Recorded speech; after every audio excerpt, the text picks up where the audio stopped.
We got you. Time and temperature brought to you by your local Honda dealer. Is Powerball. Good evening, America. I'm Laura Johnson. Tonight we have another life-changing jackpot for you. It's worth an estimated $269.2 million. So get those tickets out. Let's play. That first number up is 53, followed by the number 17. Tonight we're going to meet Robert Thomas and his wife Mary, who won $2 million playing Powerball. Now for the rest of those numbers, we've got 36, 67, rounding it out with 43.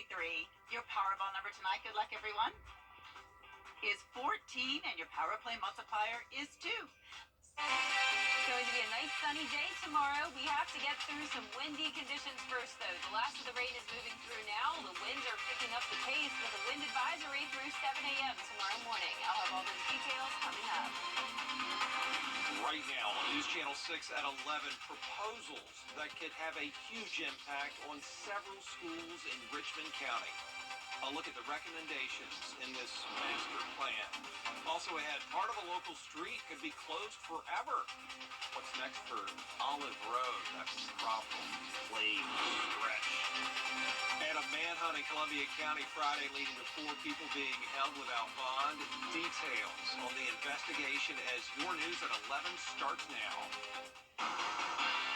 Live from Television Park, this is WJBF News Channel 6 at 11. Good evening, everybody. I'm Brad Means. We do thank you for joining us as coverage you can count on kicks off with this crazy weather. A day full of rain, thankfully over, and sunny skies await us as the work week unfolds. Jenna Petracci, our meteorologist, tracking it all for us. Jenna. Well, Brad, I'm tracking just one last line of rain moving through the CSRA. This is nothing like what we had earlier, though. This is the cold front that's moving through now. You can see it's a very skinny line of rain, and it's actually breaking apart a lot as it pushes through our western counties. So definitely nothing of concern here. The lightning counter at 0 strikes, so this is definitely nothing too significant. Just expect some rain if you are in McDuffie County. This is approaching you now, right now over Warren County, right around Warrenton. That's where there's some light showers. We do see some heavier pockets here and there right around Sandersville, but for the most part, very light, and I'm only expecting this to amount to around an additional 1/10 of an inch of rain. Also some of that down in Screven County, where there's been 5.1 inches of rain today. Screven County definitely does not need any more. And notice around the CSRA, anywhere from around 2.5 to 5 inches of rain. So even in our northern counties, all of them at 2.5 inches north of I-20. It's definitely our western and southern line counties, though, that got the most rain today. And that's where we're seeing a lot of flood warnings that are in place now. Washington, Burke, Emmanuel, for example, all under a flood warning.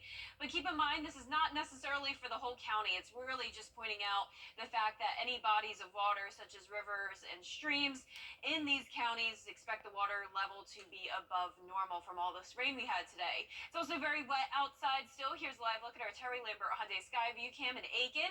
Temperature-wise, we are on the mild side, sitting in the 60s, 62 in Augusta, 60 in Thompson, Millen at 61. Very consistent temperatures. Some upper 50s, 58 in Edgefield and 59 in Lincolnton. Clouds are sticking around, but we do have some clearing happening behind the cold front. So as I mentioned, this line that's coming through now is from the front, and also with that comes some very gusty winds, and you can see that happening now in our western counties. 20 miles per hour sustained in Sparta, and it's possible that these gusts could reach 40 miles per hour. A wind advisory just went into effect an hour ago, and it will last through 7 a.m. on Tuesday morning. So expect a windy start to your day with temperatures in the mid to upper 40s and clearing skies. Coming up, I'll have a look at the sunny days ahead. So stay with us, but back to you, Brad. Jenna, thanks. New leadership for Aiken County Schools. Yeah, tonight after a closed-door meeting, the school board came out and named Dr. Corey Murphy as the next superintendent. Dr. Murphy, currently the chief officer of operations and student services for the district. He's going to replace King Lawrence, who's retiring. Dr. Murphy, congratulations, starting his new job July 1st. Coverage you can count on continues with the possibility of big changes for schools in Augusta. Richmond County School Board members meeting with a consultant tonight about a master plan for the future. Nikita Dennis has the story. Schools in Richmond County may look a little different in the next 5 years, as the district hopes to maximize funding from the state. The formula for that funding includes student population. And I think that it's hard to hear some of these things that are going to come out, and we completely understand that it's never an easy conversation to have. But once they understand how funding in school works, and they see that what their students could get from a program standpoint, not just a building standpoint, that we hope to build an understanding about why we have to move this direction. Consultants are recommending several options to make sure each school has the most students and the most funding possible. Some of these options would have a huge impact on school tradition and history in Richmond County. A. Bryan Mary Elementary, Tut Middle, Glen Hills High School, Josie High School. Just a few of the institutions in this community that could be considered for consolidation, closure, or changes that would alter those campuses forever. First and foremost, I want to make sure everybody knows this isn't next year. This is a 4 and 5 year plan down the road. Okay, so it's looking at where enrollment is in those areas. And so obviously we're going to have to look at less buildings in those areas. But we're not just those areas. We're also looking at less buildings in every part of the county. Consultants in the school board will have several public meetings next month to explain the recommendations. The community meetings that we're going to have, we're going to have dialogues with the community in March to come out and talk about next year's changes, boundary changes for like Bel Air and Richmond Hills and Mary Elementary and those schools. So we want to have those community conversations. And that's important to us, that we get a lot of people there so they can hear the logic behind what we've done and what's going to happen to their students in the future. In Augusta, Nikita Dennis, WJBF, News Channel 6. Some of the proposals, no doubt about it, are jarring. But remember, this is the preliminary stage. The public meetings, as you heard mentioned in Nikita's story, will begin early next month. But then the school board could start voting on the first round of proposals right after that. The GBI helping the Thompson Police Department and McDuffie County Sheriff's Office investigate a deadly shooting. This one happened Sunday morning on McCommon Street in Thompson. The victim, 21-year-old O.T. Quiana Williams. Investigators are searching for the shooter in this case. There's going to be an autopsy with the GBI in Atlanta. 4 men are in jail tonight accused of trying to cash bad checks at a Grovetown gas station. We covered this on Friday. Those suspects facing forgery and other charges, including obstructing law enforcement officers. Here's Hannah Latier. He asked the suspects if they could call the company owner. When I talked with the guy, the company owner, he said, "My name is Wilfredo XXX, and the sound is totally different than real boss." Patel knows the actual owner of WW Siding and called him. He said the checks weren't real. Patel says the suspects then ran out of the gas station and he grabbed his gun and chased after them while his wife called 911. He fired one shot at one of the suspects' cars as it drove toward him. That car ended up hitting him before the driver took off on Lewiston Road. They hit me like little bit on my side, and I just, dropped myself on that sidewalk. Luckily, there was a deputy parked just beside the gas station that also alerted dispatch. It was awesome response time, actually, because we just so happened to have that deputy working that special, so he was literally right there. Deputies were able to catch and arrest 3 of the suspects Friday and a 4th suspect on Saturday. Investigator Gaston says this is an organized crime ring. The suspects claim to be from El Salvador and Colombia, but are living in Houston. They were trying to cash as many fake checks as possible and then regroup in Texas. We've received bulletins from other agencies who have said that there is this type of scam going on where illegal immigrants are being used to cash fraudulent checks and then coming back to a main area to disperse that cash. So we believe this is one of those groups. He says deputies found a stolen handgun, several Mexican passports, identifications for different names, and multiple checks from WW Siding and other businesses in the suspect's car. It's always good to let the sheriff's office know that if you think something's suspicious, especially with check cashing or a check, to call the sheriff's office and at least report it. Investigator Gaston says the 5th suspect, who still hasn't been found, may have gotten picked up and on his way back to Texas. A judge denied bond for all of the suspects who are here.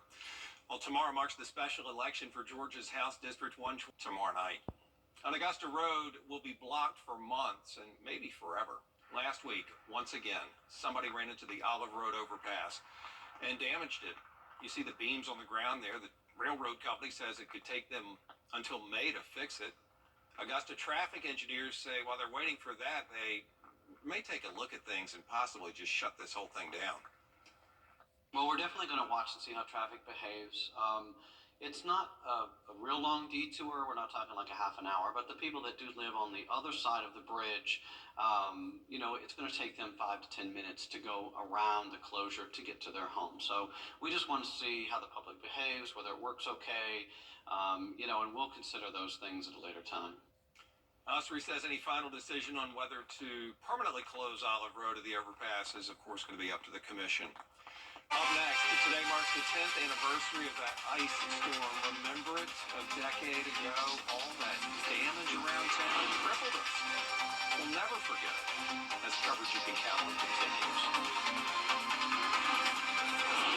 And definitely no ice today, fortunately, but we did have a whole lot of rain, which led to some flooding concerns in the CSRA. Still some flood warnings going on as the last of the rain moves in.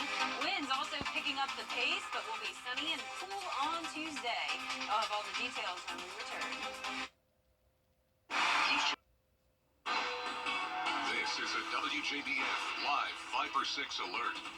The Viper 6 alert day continues because of the fact we do have some flood warnings ongoing, along with the winds really picking up the pace as this cold front moves through.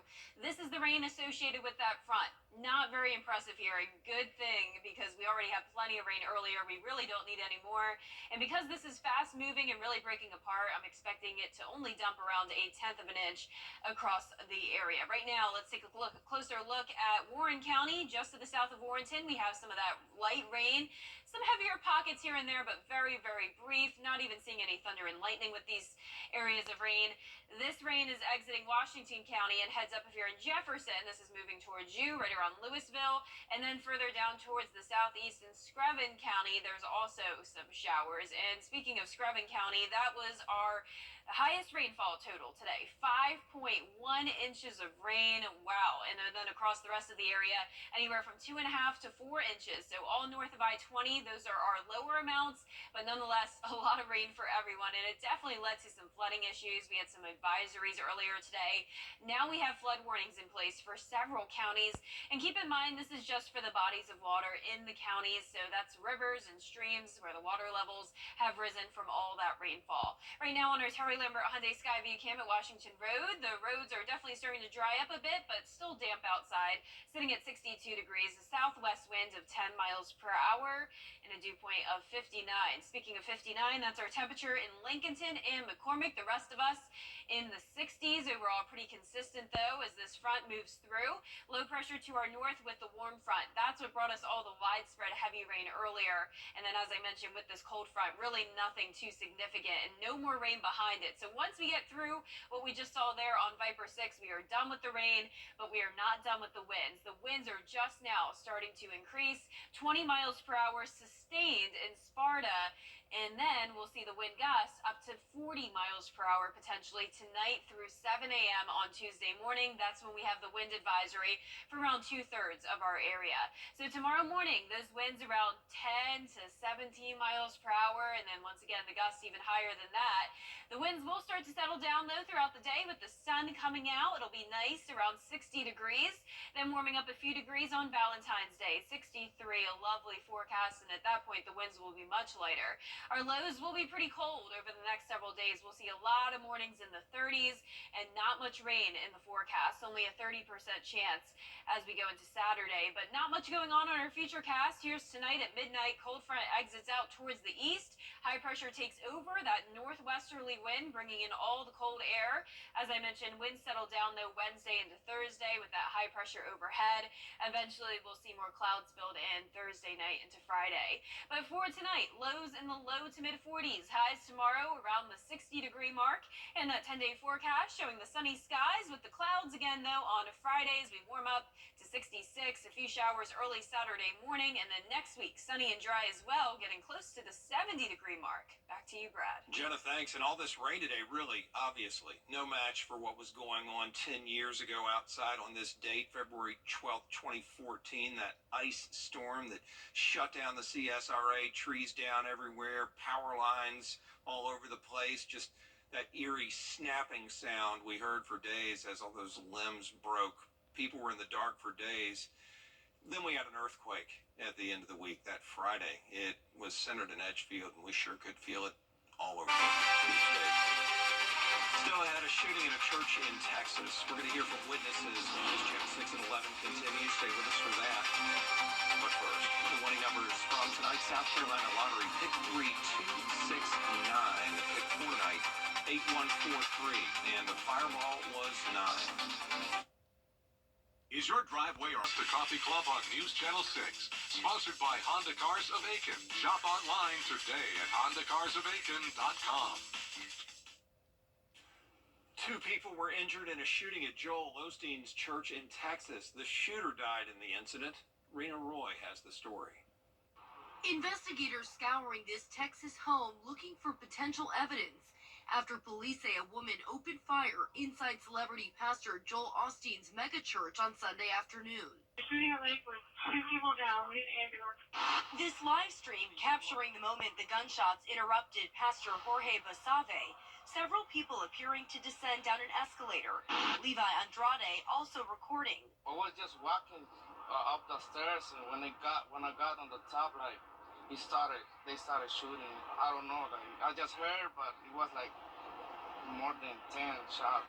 The armed woman in her 30s entering the Houston church just before Spanish service was about to begin with hundreds of parishioners, according to police. She entered the building. She was armed with a long rifle and a trench coat with a backpack, accompanied by a small child, approximately 4 to 5 years old. The shooter shot and killed by 2 off-duty police officers. During the gunfire, that young child also shot, now in critical condition. They were repetitive, boom, boom, boom, boom, boom, and I yelled, Mom! A 57-year-old man also injured. We don't understand why all these things happen, but we know God's in control, and we're going to pray for that little 5-year-old boy and pray for the lady that was deceased. Police say before the shooter died, she claimed to have a bomb, but officers say no explosives were found. So far, no information has been released on the motive. Rena Roy, ABC News. The 2024 First on WJBF News Channel 6 is sponsored by Bridgestone, solutions for your journey. Now, WJBF sports coverage you can count on. We'll get to Super Bowl 58 in a minute, but first, some breaking high school football news. Silver Bluff head coach D'Angelo Bryant confirming with me that he is leaving the Bulldogs program after 6 seasons with his alma mater. In those 6 seasons, Bryant led the Bulldogs to a 38-26 record, made the playoffs 4 of those 6 years, won a region title in 2021, and played for the state championship that year as well. He helped 33 Bulldogs reach the collegiate level in 6 years, also coached in Border Bowl several years, including the head coach 2 years ago. He's expected to take the head coaching job with Gray Collegiate. All the best, Coach Bryant and his family. Former Laney Wildcat Jalen Watson and the Kansas City Chiefs are now back-to-back Super Bowl champions after beating the San Francisco 49ers 25-22 in overtime of Super Bowl 58. And Watson made a big play for the Chiefs, recovered this muffed punt in the 3rd quarter, which led to the Chiefs' first touchdown of the game. Watson on his Facebook page said Laney should probably think about retiring the number 3 jersey he wore with the Wildcats back in the day, and he's probably right. Meanwhile, former Georgia Bulldog Mecole Hardman made the game-winning touchdown catch in OT. Our friend Rex Castillo has more from Hardman's game-winning play. The Kansas City Chiefs finished on top of the football world as they captured back-to-back championships in dramatic fashion. Wide receiver and former Georgia Bulldog Mecole Hardman Jr. brought in the game-winning touchdown in overtime. And here's how he described his reaction to sealing the game. I keep telling everybody this. I blacked out when I caught the ball right here.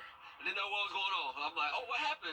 And I see your Pat running to me like, you're a champion. I'm like, oh, yeah, let's go, you know. The Chiefs trailed for most of the game and didn't score their first touchdown until the final 3 minutes of the 3rd quarter.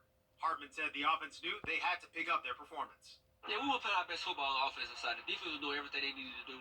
And as offense, we were like, man, we just got to score. We got to stop doing this and just score. Let's get some plays that we can go out there and, and go out there and make something happen. After 4 quarters, the Chiefs and 49ers were deadlocked at 19 points apiece. San Francisco was held to just a field goal on their first drive in overtime, and the Chiefs were locked in on 1 goal. When the defense held them to a field goal in overtime, what was going through your mind? Let's go win it. We knew we're going to win it. It's nothing less, especially in overtime, man. All the chips was on the table. We didn't want to kick no field goal and give them a chance to go down and kick the field goal and win. So we knew we was in crunch time. Coach Reed knew it. Pat knew it. And you see the plays he made, man, to get us down there and walk it off. Well, the dust has settled. The confetti has fallen in Las Vegas. And Hardman now has to make more room in his trophy case for yet another championship ring. 2-time Super Bowl champ. 3-time Super Bowl champ. Yes, sir. 3 of them, baby. Thank y'all. Congrats to Hartman, Watson, and all the Chiefs. Hope to hear from Watson later this week. The Bojang was back. 24-72-24. The live 5 for 6 mobile app. Download it today.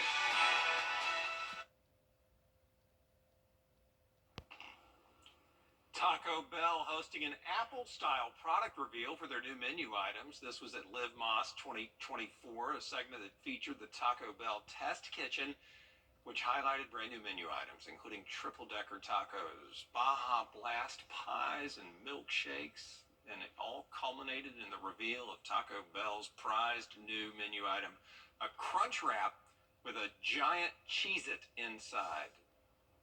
How can you go wrong? I love Taco Bell, and I think I need to try that one. Oh, several of them, yeah. It sounds perfect. Oh, the Taco Bell can just never do wrong. It's so good. It's just perfect. Well, for our forecast this week, it's going to be perfect as well. Lots of sunshine, a lovely Valentine's Day.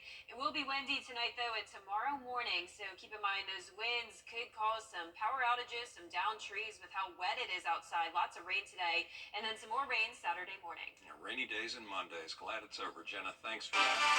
Thank you for watching. We appreciate it. Have a good night.